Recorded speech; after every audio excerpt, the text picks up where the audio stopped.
Pendidikan Profesi Guru Angkatan 1 Rombel B.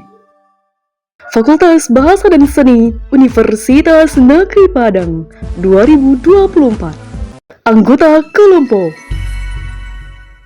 Ardina Fitria SPD, Cynthia Permatasari SPD, Desi Ratna Dewi SPD, Dian Kamilia SPD, Dina Oktaviani SPD, Diva Zulkairina SPD. Assalamualaikum anak-anak. Waalaikumsalam warahmatullahi wabarakatuh. Makasih ya Ibu udah mempersiapkan materi Ibu. Oh, Ibu yang dia ya. Oke, baik. Sebelum kita memulai pembelajaran pada hari ini, alangkah lebih baiknya kita berdoa menurut agama yang percaya masing-masing. Bantu Ardina pimpin doanya, Nak.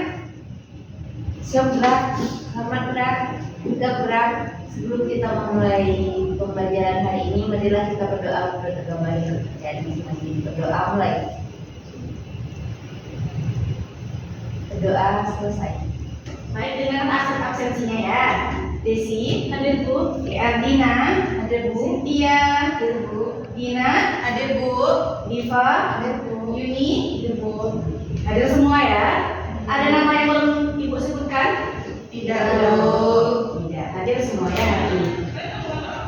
Oke. Baik, kali ini kita bakalan membahas teks puisi. Di pertemuan sebelumnya kita juga udah bahas puisi ya. Ada yang masih ingat? Kemarin kita bahas apa aja dalam puisi? Ada struktur, Ada struktur, apa lagi? pengertian Ya, puisi. ada pengertian puisi, kemudian unsur puisi. unsur puisi. Untuk kaidah kebahasaan sudah kita pelajari? Belum ya. Berarti di pertemuan sebelumnya kita hanya belajar pengertian, struktur, dan unsurnya. Ada yang masih ingat pengertian dari teks puisi itu apa? Coba diingat lagi, pengertian dari teks puisi. Pernah melihat orang membaca puisi? Pernah, Bu. Pernah menulis puisi? Pernah, Bu. Ya, berarti secara pemahaman Ananda, puisi ini apa? Singkat pemahamannya saja, boleh? Mengungkapkan perasaan. Mengungkapkan perasaan ya. Oke, baik. Mengungkapkan perasaan Desi yang Desi tuangkan dalam bentuk kata-kata tulisan, ditulisnya berarti ya. Kemudian ada lagi, boleh? Ada lagi nak? Karya sastra. Karya sastra, ya. Selain puisi, karya sastra yang lain yang kamu ketahui apa aja? Novel banyak ya, itu karya sastra. Untuk hari ini kita hanya bahas Puisi. Nah, jadi puisi itu adalah salah satu bentuk karya sastra di mana di dalamnya berisi kan kata-kata yang terikat akan unsur-unsur tadi. Ada unsur fisik dan unsur batin. Kemarin kita udah bahas unsur fisik. Nah, sekarang kita bahas unsur batinnya. Oke, sebelum Ibu bahas kepada unsur batin, untuk capaian pembelajaran dan kompetensi dasar pada pertemuan kali ini bisa Anda lihat. Oke. Jadi ini akan kita kejar nanti di hari ini. Kita bakalan memahami informasi berupa gagasan, pikiran, pandangan, arahan atau pesan dari teks puisi untuk menentukan makna tersurat dan tersirat. Bisa membedakan tersurat dengan tersirat? Bisa ya. Kalau tersurat itu di mana? Di dalam atau di luar? Di dalam. Kalau tersirat? Di luar. Oke, lanjut ya. Untuk kompetensi dasarnya, melalui pendekatan saintifik dan modal pembelajaran, problem based learning dan peserta didik dapat menulis teks puisi. Jadi, dari capaian pembelajaran dan kompetensi dasar ini, nanti kita bakalan menulis puisi singkat. Ya, ingat ya, di hari ini kita bakalan menulis puisi singkat. Jadi nanti Ibu minta Ananda untuk buat puisi singkat saja, satu larik saja. Pertemuan sebelumnya kita juga udah bahas unsur batin ya. Jadi hari ini kita hanya memperkuat pemahaman kita saja terkait unsur batin ini apa. Ada yang masih ingat unsur batin yang pertama itu apa? Tema. Kalau di luar dari puisi, gambaran pemahaman Ananda, tema itu apa? Apa itu tema? Berkaitan dengan apa dia tema? Judul boleh, apa lagi? Apakah tema dapat dikatakan sebagai gagasan pokok permasalahan? Bisa. Kalau kita balik kepada puisi, apakah bisa itu kita sebut gagasan pokok atau pokok permasalahan yang akan kita bahas? Contoh, kalau anak ibu sekarang lagi trennya apa ya? Untuk fashion mungkin yang perempuan. Nah, seandainya ibu minta Ananda membuat puisi tema fashion, apakah bisa Anda tuangkan nantinya ke dalam puisi? Bisa atau tidak? Bisa. Karena kan temanya udah ada. Jadi tema ini dapat Ananda kembangkan nantinya. Kembangkan, Ananda pilah-pilah kata-kata yang akan digunakan. Itu dia tema. Tema itu dapat dikatakan sebagai gagasan pokok. Pokok permasalahan yang diangkat itu apa? Itu dia tema. Oke, sampai sini paham? Lanjut. Adanya rasa. Nah, untuk puisi, karena puisi itu merupakan karya sastra, apapun karya pasti memiliki rasa di dalamnya. Rasa ini kalau pada puisi ya cenderung kepada si penulis, senangkah dia, sedihkah dia, bahagiakah dia. Jadi rasa ini bisa kita rasakan ketika kita membaca puisi itu. Kemudian rasa ini bisa tertuang dari kata-kata yang digunakan oleh seorang penulis. Itu dia rasa. Bu, ya, kalau menyukai dia termasuk rasa juga, Bu. Oke, menyukai dia kata Dina. Ada yang bisa bantu Ibu? Menyukai dia apakah itu rasa? Iya, Bu. Ya, rasa apa dia kalau menyukai dia? Sedih mungkin. Apakah sedih bisa dikatakan? Menyukai dia, sedih kita menyukai dia? Tidak. Bagaimana rasa kita kalau menyukai dia? Senang, bahagia kita ya, sampai auto wajah kita merah-merah begitu ya. Ketemu dia sampai salting, ya kan? Malam nggak lihat dia, nggak lihat status WA-nya, galau, nggak tidur, kayak gitu Dina? Iya, Bu. Maklum lah ya, anak-anak sekarang biasa seperti itu ya. Itu termasuk juga dengan rasa. Berarti rasa yang dituangkan oleh artinya tadi itu rasanya senang, bahagia dia karena mengagumi seseorang. Nah, bisa juga yang disampaikan oleh Ardina tadi itu kan ada nih rasa kagumannya bisa dituangkan dalam bentuk karya. Ardina buatlah puisi mengagumi seseorang tanpa memilikinya. Kan anak-anak sekarang seperti itu ya. Ada apa namanya nih singkatannya STM, apa namanya HTS ya, HTS ya. HTS hubungan tanpa status itu kan anak-anak sekarang ya. Kaum Gen Z itu pasti kenal dengan HTS seperti itu dia. Itu dia yang rasa. Ada dua ya, tema rasa. Dua materi ini ada yang ingin dipertanyakan? Cukup ya. Oke. Kemudian adanya nada. Nada yang balik lagi. Nada ada yang kalau nada yang sedih nggak mungkin ya orang ngomongnya keras. Masa dia sedih ngomongnya keras?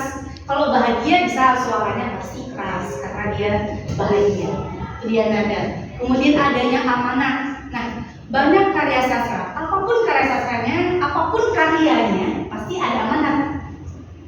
Amanat nih, apa amanat? Menurut Ananda, amanat itu apa? Pesan, Bu. Pesan, Bu. Kalau menurut Diva, amanat itu apa?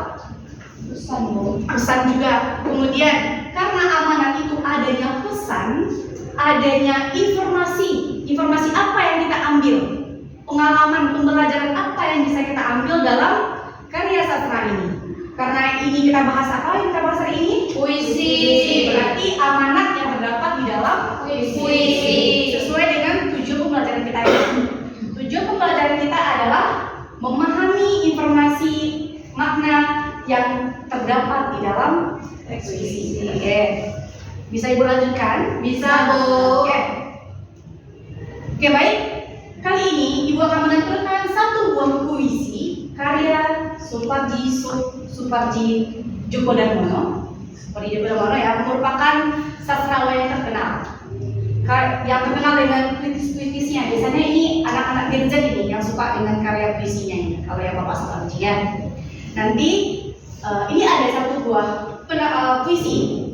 Satu buah puisi ya. Judulnya Aku Ingin. Perintahnya, instruksinya. Silakan Ananda pahami puisi ini.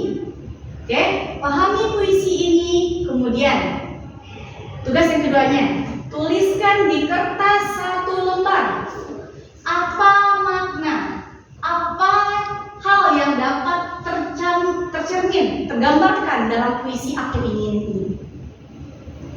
Yang ketiga, setelah dituliskan, nanti ibu akan meminta 2 orang dari Ananda untuk menampilkan hasil tulisannya. Bisa? Bisa, Bu. Oke. Jadi, instruksi yang pertama apa tadi? Pahami puisi. Pahami puisi ini. Yang kedua, Cari makna yang terdapat dalam puisi. oke, cari makna yang terdapat dalam puisi. Yang ketiga, Nanti akan ditampilkan. ya, ibu yang pilih ya, 2 orang dari Ananda. Akan ibu minta untuk menampilkan apa yang dituliskan. Menurutnya apa? Baik, Bu. Baik, setelah itu barulah nanti ibu bulatkan ya pemahaman Ananda terkait puisi Aku Ingin. Oke, Bu, saya ibu beri waktu 10 menit. Silahkan dipahami puisi ini. Oke, sudah? Sudah, Bu. Oke.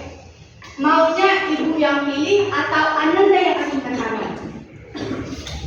Ibu yang pilih atau Ananda yang ajukan tangan? Mau yang mana? Ibu juga boleh, Bu. Oke. Sebelum ibu pilih, dari anak-anak ibu semua, ada tidak yang mau duluan menampilkan apa makna yang tergambar dalam puisi ini? Saya mau, Bu. Boleh Artina, boleh ke depan nak?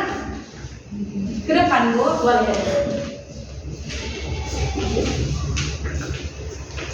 Baik teman-teman sekalian, makna puisi Aku Ingin yaitu menurut saya penyair ingin mengungkapkan cintanya dengan kasih yang tulus kepada seseorang dengan apa adanya dan tak perlu dibuktikan lagi dengan kata atau isyarat yang membohongi. Bagus. Tepuk tangan dulu dong. Makasih ya. Bagus. Itu menurut Ardina. Ada lagi anak ibu yang mau sebelum ibu panggil? Ya, tapi katanya tadi anak ibu berani. Ayo, ada yang mau? Cynthia, boleh nak? Oke. Ya, ke depan nak.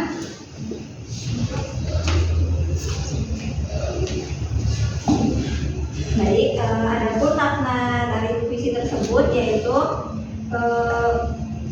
maksudnya keinginan untuk mencintai dengan saya tidak terucapkan tetapi bisa dirasakan. Jadi itu ada rasa perasaan cinta yang sederhana dan tulus gitu kepada kekasihnya tanpa mengharapkan imbalan gitu. Oke, baik. Tepuk tangan. Bagus-bagus semua ya. Anak ibu berani, mau menuangkan gagasannya, berani tampil ke depan, pintar-pintar juga ya. Benar semua. Yang disampaikan oleh anak-anak ibu itu benar. Pemahaman Anda benar. Karena dalam puisi Aku Ingin ini, kan ada dituliskan ya, di baris pertama, aku ingin mencintaimu dengan sederhana. Aku ingin, berarti si penulis ingin mencintai dia dengan sederhananya. Untuk yang kedua, baris keduanya, dengan kata yang tak sempat diucapkan, kayu kepada api yang menjadikannya abu. Berarti si penulis dia ingin sekali. Ini potongan ya, hanya potongan puisi Aku Ingin ini. Ingin dia mengungkapkan perasaannya. Dia nggak ingin orang lain memiliki si orang yang disukai ini. Dia sangat-sangat mencintai dia. Sangat-sangat mencintai seorang yang dikaguminya. Itu dia. Karena kan ada kata-katanya nih, dengan kata yang tak sempat diucapkan, kayu kepada api. Benar, kayu bisa berkata kepada api? Tidak. Kenapa nggak bisa kayu ngomong sama api? Karena kayu sudah mati. Oke, benda mati. Terlihat juga ya, bahwasanya di dalam puisi kata yang digunakan itu banyak mengandung kata makna tersirat atau bahasanya bahasa kiasan banyak pada puisi. Lanjut. Aku ingin mencintaimu dengan sederhana, dengan isyarat yang tak sempat disampaikan awan kepada hujan. Balik lagi, awan kepada hujan. Awan bisa ngomong? Tidak. Hujan bisa jawab? Tidak. Urutin lagi ya, bahwasannya dalam puisi itu terdapat makna kiasan. Bahasanya itu bahasa kiasan ya yang digunakan. Apa gunanya Bu? Itulah gunanya puisi. untuk memperkuat makna, memperkuat perasaan yang dituangkan oleh si penulis dalam bentuk karyanya. Oke, paham? Sampai sini paham? Paham, Bu. Oke, sudah 2 tugas kita ya. Terakhir, ada yang masih ingat apa tugas kita terakhir yang Ibu sebutkan di awal tadi? Apa Desi? Menuliskan puisi? Benar sekali Desi, menuliskan puisi. Nah, kali ini Ibu kasih Ananda waktu 5 menit. Silakan buat puisi cukup 4 baris saja. 1 bait. 4 baris saja. Ungkapkan perasaan Anda hari ini. Terserah mau apa, mau bagaimana terserah. Bebas temanya. Kumpulkan tugasnya. Bantu Ibu kumpulkan tugasnya, Nak.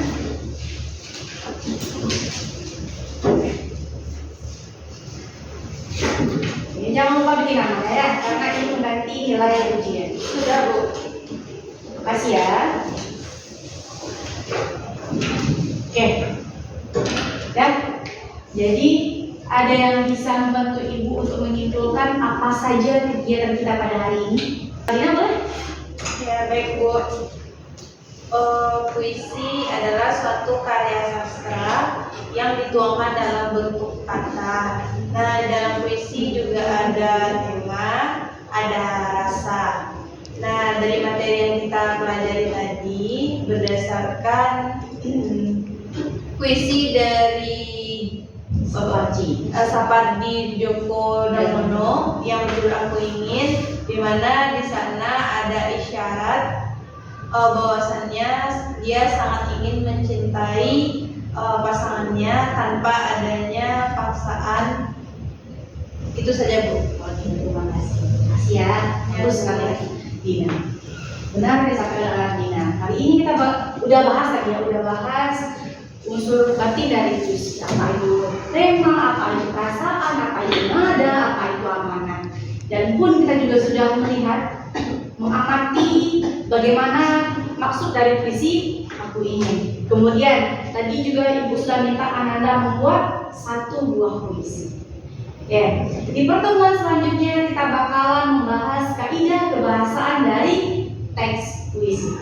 Silakan Ananda pelajari di rumah apa saja kaidah kebahasaan dari teks puisi. Baik Bu. Oke, paham ya? Bisa ya? Paham, Bu. Apa tugasnya di rumah? Mencari kaidah kebahasaan dalam teks puisi. Memahami kaidah kebahasaan dalam teks puisi. Jadi di pertemuan besok selanjutnya Ibu akan memperkuat pemahaman Ananda terkait kaidah kebahasaan. Ya, bisa? Bu. Ya, berhubung jam istirahat sudah hampir lagi berbunyi, silakan kemas-kemas dulu barangnya. Siap-siap dulu kemas-kemas. Oke. Dan sudah bertiba ya. Ya, Baik, Ibu izin pamit. Terima kasih buat hari ini. Tutup Abina. Perjumpaan kita pada hari ini, Dina. Maaf Ibu. Baik teman-teman, sekian pembelajaran kita pada pagi hari ini. Semoga kita mendapatkan pembelajaran dan bermanfaat pada pagi hari ini. Terima kasih. Dan berdoa lebih dahulu. Berdoa selesai. Oke, terima kasih ya. Jangan lupa makan dulu biar staminanya lebih semangat lagi untuk melanjutkan pembelajaran selanjutnya. Oke, terima kasih. Assalamualaikum warahmatullahi wabarakatuh. Waalaikumsalam warahmatullahi wabarakatuh. Pamit ya. Ya Bu. Terima kasih dan sampai berjumpa di lain kesempatan.